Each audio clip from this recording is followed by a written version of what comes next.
मित्रांनो, आपण पहिल्या भागामध्ये राजकीय विचारवंतांचा अभ्यास किंवा राजकीय विचाराचा अभ्यास कसा करावा हा मुद्दा 3 प्रश्नाच्या अनुषंगाने अभ्यासला होता. त्याच्यावर आपण चर्चा केली होती. प्राचीन काळापासून आधुनिक काळापर्यंत मानवी समाजाचा प्रवास आणि विकास कसा झाला हेही आपण ह्या चित्रातून ध्यानात घेतलं होतं, समजून घेतलं होतं. आता ह्या भागामध्ये आपल्याला राज्याच्या उत्पत्ती संबंधामध्ये कोणते कोणते सिद्धांत, कोणते विचार मांडले गेले ह्याचा सविस्तर अभ्यास करायचा आहे. कारण आपण जेवढे म्हणून MA भाग 1 आणि MA भाग 2ला 16 पेपरचा अभ्यास करणार आहोत, त्या सगळ्या पेपरची मांडणी, तो अभ्यासक्रम राज्याभोवतीच घुटमळणार आहे. त्याच्यामुळं आपल्याला राज्यासंबंधीच्या उत्पत्तीचे प्रमुख 4 सिद्धांत समजून घेणं आवश्यक आहे. तत्पूर्वी राज्य म्हणजे काय? तर राज्य ही एक अमूर्त संकल्पना आहे, जी अस्तित्वात आहे पण दिसत नाही. अशा वस्तूला आपण अमूर्त संकल्पना असं म्हणत असतो. पण राज्याचे प्रमुख जे 4 घटक आहेत त्याच्यामध्ये विशिष्ट भूप्रदेश, भारताचा नकाशा, विशिष्ट लोकसंख्या, त्या नकाशामध्ये राहणारे 130 कोटी भारतीय नागरिक, विशिष्ट शासन संस्था म्हणजे भारतामधली संसदीय लोकशाही शासन व्यवस्था, आणि 4 सार्वभौमत्व म्हणजे भारतामधल्या शेजारच्या राष्ट्राशी भारताने कोणते संबंध म्हणजेच परराष्ट्र संबंध ठरवावेत हा ठरवण्याचा अधिकार, आणि देशांतर्गत कोणती धोरणं आखली जावीत हे ठरवण्याचे अधिकार म्हणजे परराष्ट्र व्यवहार आणि देशांतर्गत धोरण ठरवण्याचा अधिकार सार्वभौम अशा भारतीय नागरिकाला आहे. आणि तो अधिकार अप्रत्यक्ष पद्धतीनं सार्वभौम असलेली भारताची संसद निर्णय घेत असते. भारताच्या संसदेवर म्हणजेच भारताच्या सार्वभौमत्वावर कोणत्याही परकीय राष्ट्राचं नियंत्रण नाही. आम्ही आमच्या देशांतर्गत व्यवहार करण्यासाठी आणि परराष्ट्राशी संबंध ठेवण्यासाठी स्वतंत्र आहोत, म्हणजेच सार्वभौम आहोत. अशा पद्धतीनं हे 4 घटक राज्याचे असतात. मग हे राज्य कोणी निर्माण केलं? काही लोकांच्या मते हे राज्य ईश्वराने निर्माण केलं असा एक दैवी सिद्धांत किंवा थेरी ऑफ डिवाइन मांडलेली आहे. राज्याच्या निर्मितीचा दुसरा सिद्धांत शक्ती सिद्धांत आहे. त्याला आपण थेरी ऑफ फोर्स म्हणतो, बळीतो कानपिळे असं म्हणतो. पुढचा जो आहे तो सेंद्रिय सिद्धांत आहे, थेरी ऑफ ओरिजिन, म्हणजे शरीर व्यवस्थेसारखीच समाजाची आणि समाजामधल्या राज्याची व्यवस्था असते, त्याला आपण सेंद्रिय सिद्धांत म्हणतो. आणि हे राज्य जनतेने सामाजिक करार करून निर्माण केलेलं आहे असा सामाजिक करार सिद्धांत किंवा थेरी ऑफ सोशल कॉन्ट्रॅक्ट हा एक सिद्धांत राज्याच्या उत्पत्तीसंबंधी मांडलेला आहे. थोडक्यात दैवी सिद्धांत म्हणजे काय किंवा तो कधी अस्तित्वात होता? तर युरोपमध्ये मध्ययुगात राजेशाही विरुद्ध चर्च ह्यांच्या सत्ता संघर्षातून हा सिद्धांत मांडला गेला. युरोपमध्ये 5व्या शतकाच्या मध्यापासून ते 13व्या शतकाच्या अखेरपर्यंत ढोबळमानाने हा सिद्धांत प्रभावी होता. ह्या सिद्धांताचं तत्त्व काय? राजाला चर्चच्या माध्यमातून नाही तर थेट ईश्वराकडून सत्ता प्राप्त झालेली आहे आणि तो राजा चर्चला नाही तर ईश्वराला बांधील आहे, अशी भूमिका दैवी सिद्धांतामध्ये घेतली जाते. आणि ह्याचं समर्थन इंग्लंडचा पहिला जेम्स रॉबर्ट फिल्मर, फ्रान्सचा 14वा लुई ह्यांनी केलं. दुसरा सिद्धांत शक्ती सिद्धांत, तो मध्ययुगीन काळात प्रभावी होता युरोपमध्येच. आणि त्याचं तत्त्व काय होतं? बळी तो कानपिळी किंवा मत्स्य न्यायाचे तत्त्व, म्हणजे मोठ्या माशांनी छोट्या माशाला गिळावं, म्हणजे जो समाजामध्ये सशक्त आहे त्यांनी अशक्त माणसाला किंवा अशक्त माणसाच्यावर राज्य करावं, अशी भूमिका शक्ती सिद्धांतामध्ये होती. आणि ह्या सिद्धांताचे पुरस्कर्ते जॉर्ज विल्यम हेगेल 1770 ते 1831 त्यांचा तो कालावधी आहे. ह्यांच्या पठडीत तयार झालेले सोरेल, नीत्से, ट्रॉटस्की इत्यादी विचारवंत शक्ती सिद्धांताचा पुरस्कार करतात. तिसरा जो सिद्धांत आहे तो सेंद्रिय सिद्धांत. त्याचं तत्त्व काय? राज्य हे मानवी शरीराप्रमाणे असतं. म्हणजे हाताचा संबंध पायाशी, पायाचा संबंध धडाशी, मेंदूचा संबंध पायाशी, म्हणजे आपले शरीराचे जसे 5 अवयव एकमेकाशी संबंधित असतात, एकमेकावर अवलंबून असतात, तशाच पद्धतीनं राज्याचे सर्व अवयव एकमेकावर अवलंबून असतात, अशी भूमिका हर्बर्ट स्पेन्सर 1820 ते 1930 आणि जॉन कास्पर ब्लंट्सली 1808 ते 1881 ह्या कालावधीमध्ये त्यांनी मांडले. आता सामाजिक करार सिद्धांत जो आहे चौथा, तो खूप महत्त्वाचा आहे. आणि त्या संबंधातली भूमिका आपण तोंडी न सांगता इथं जे मी लिहिलेलं आहे तेच वाचून आपण ती समजून घेऊयात. प्लेटो व ॲरिस्टॉटलने राज्याची उत्पत्ती मनुष्याच्या सहकार्यातून झाली असे विचार मांडले. म्हणजे प्लेटो आणि ॲरिस्टॉटल म्हणतो राज्याची निर्मिती मनुष्याच्या सहकार्यातून झाली.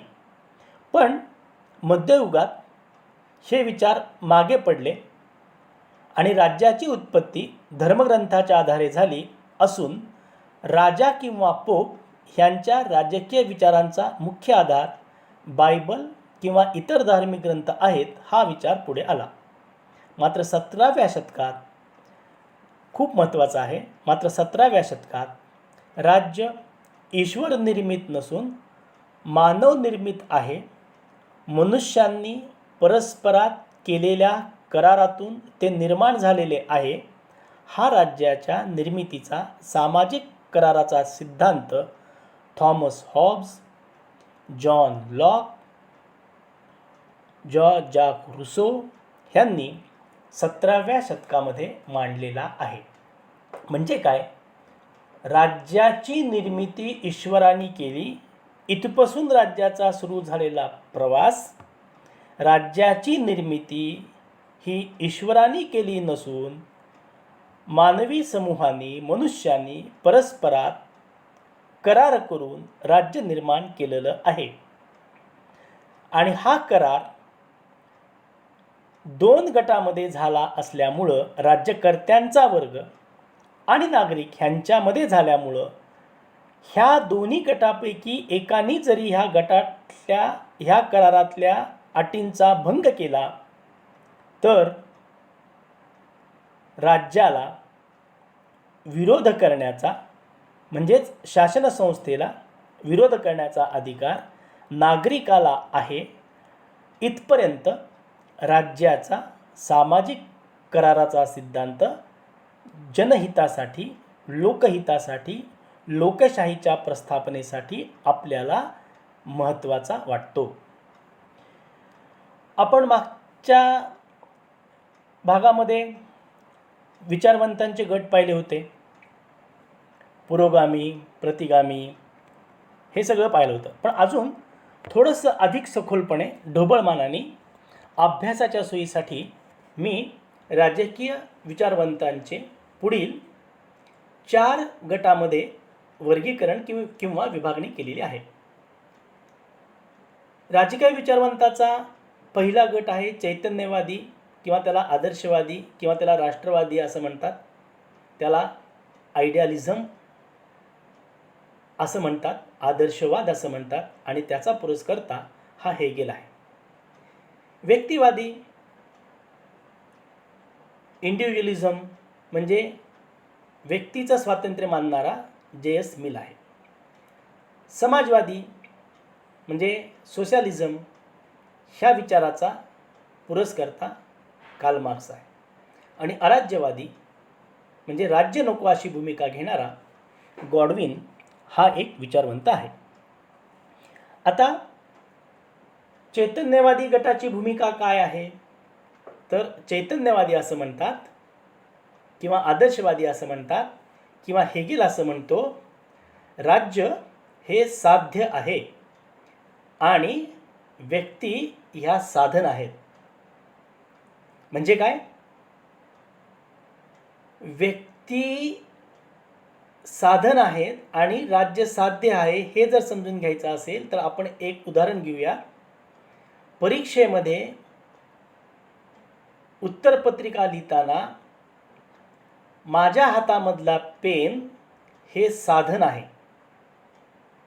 आणि माझं साध्य काय आहे, उत्तम पद्धतीनं उत्तरपत्रिका लिहिणं हे माझं साध्य आहे. समजला मुद्दा. साध्य म्हणजे उत्तम उत्तरपत्रिकेतले उत्तर लिहिणं आणि साधन काय आहे, पेन आहे. तर हेगेल काय म्हणतो, चैतन्यवादी गट काय म्हणतो, तर राज्य हे अंतिम आहे, व्यक्तिहितापेक्षा राज्याचं हित महत्त्वाचं आहे आणि राज्याचं हित जर व्हायचं असेल तर राज्याचे सर्व आदेश व्यक्तीने निमूटपणे पाळले पाहिजेत. एका वाक्यामध्ये पाण्यामध्ये साखर टाकावी आणि ती साखर हलवून पाण्यामध्ये विरघळावी, तशा पद्धतीनं व्यक्तीने राज्यामध्ये विलीन झालं पाहिजे. म्हणजे राज्याचं हित हे तत्व चैतन्यवादी गटाचं आहे. व्यक्तिवादी गट काय म्हणतो, व्यक्ती साध्य आहे आणि राज्य हे व्यक्ती विकासासाठीचं साधन आहे. महत्त्व कुणाला आहे, राज्याला नाही, तर महत्त्व व्यक्तीला आहे. व्यक्तीचा विकास होण्यासाठी राज्य हे साध्य नाही तर ते साधन आहे. म्हणजे व्यक्तीचं हित महत्त्वाचं आहे आणि जर राज्याच्या कायद्यातून व्यक्तीचं हित जोपासलं जात नसेल तर राज्याचे कायदे मोडण्याचा अधिकार व्यक्तिवादी विचारवंत घेतात. समाजवादी काय म्हणतात, तर राज्य हे समाजाच्या हितासाठीचं साधन आहे आणि राज्याच्या हितापेक्षा समाजाचं हित महत्त्वाचं आहे आणि ते हित साध्य करण्यासाठी राज्य हे एक साधन आहे. ह्याच्यामध्ये समाजहिताचं श्रेष्ठत्व किंवा समाजाचं हित लपलेलं आहे. आणि अराज्यवादी काय म्हणतात, स्वभावताच माणूस छान आहे, तो भला आहे, तो सद्गुणी आहे, पण शासन संस्था त्याला वाईट बनवते. ह्या भूमिकेतून गॉडविन, पृंधा, बाकुनिन, क्रोपोटकिन आणि सोरे ह्या विचारवंतांनी अराज्यवादी भूमिका घेतलेली आहे. आता हे आपण सगळं अभ्यासल्यानंतर आपल्याला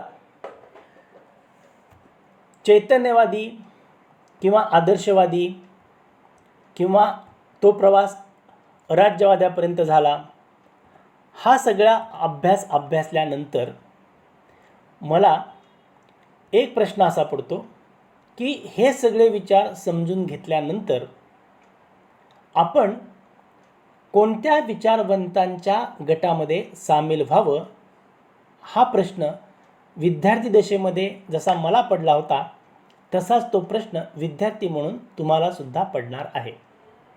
पण ह्या प्रश्नाचं उत्तर सोपं आहे. समाजव्यवस्थेचं बाल्य अवस्थेतलं प्रारूप हे टोळी समूहामध्ये होतं. टोळीचा मुखियाच कायदे करायचा टोळीचा मुखियाच कायद्याची अंमलबजावणी करायचा आणि टोळीचा मुखियाच न्यायदान करायचा. म्हणजेच टोळीचा मुखिया हा कायदेमंडळाचा कायदे करणाऱ्याचा प्रमुख होता, कायद्याची अंमलबजावणी करणाऱ्या कार्यकारी मंडळाचा प्रमुख होता आणि न्यायदान करणाऱ्या न्यायव्यवस्थेचा सुद्धा तो प्रमुख होता. प्राचीन काळामध्ये आधुनिक काळामधलं कायदेमंडळ, कार्यकारी मंडळ, न्यायमंडळ अस्तित्वात जरी नसलं तरीसुद्धा त्या धर्तीवर टोळी समाजामध्ये, प्राचीन अवस्थेमध्ये, समाजव्यवस्थेमध्ये अशा पद्धतीनं शासनसंस्थेची 3 अंग आपल्याला दिसून येतात. आणि जसं जसं माणसाच्या बुद्धीचा विकास होत गेला, धर्माची चिकित्सा होत गेली, तसं तसं विज्ञानाचा शोध लागला आणि ज्ञान आणि विज्ञानाच्या आधारे सत्सत विवेक बुद्धीच्या माध्यमातून समाज हा समाजामध्ये अस्तित्वात असलेल्या सगळ्या संस्थांना प्रश्न विचारू लागला, सर्व संस्थांची चिकित्सा करू लागला आणि ती चिकित्सा करताना ज्ञान म्हणजे बुद्धी, विज्ञान आणि विवेकाचा आधार घेऊन ज्या समाजामधल्या संस्था, उदाहरणार्थ धर्मसंस्था असेल, राज्यसंस्था असेल, शासनसंस्था असेल, राजाची संस्था असेल, ह्या सगळ्या संस्थांचा अभ्यास करून ह्या संस्थेतून जर समाजाचा, व्यक्तीचा विकास होणार नसेल तर त्या संस्थेला विरोध करण्याची भूमिका आधुनिक नागरिकांनी घेतली आणि म्हणून ह्यापैकी कुठल्या गटामध्ये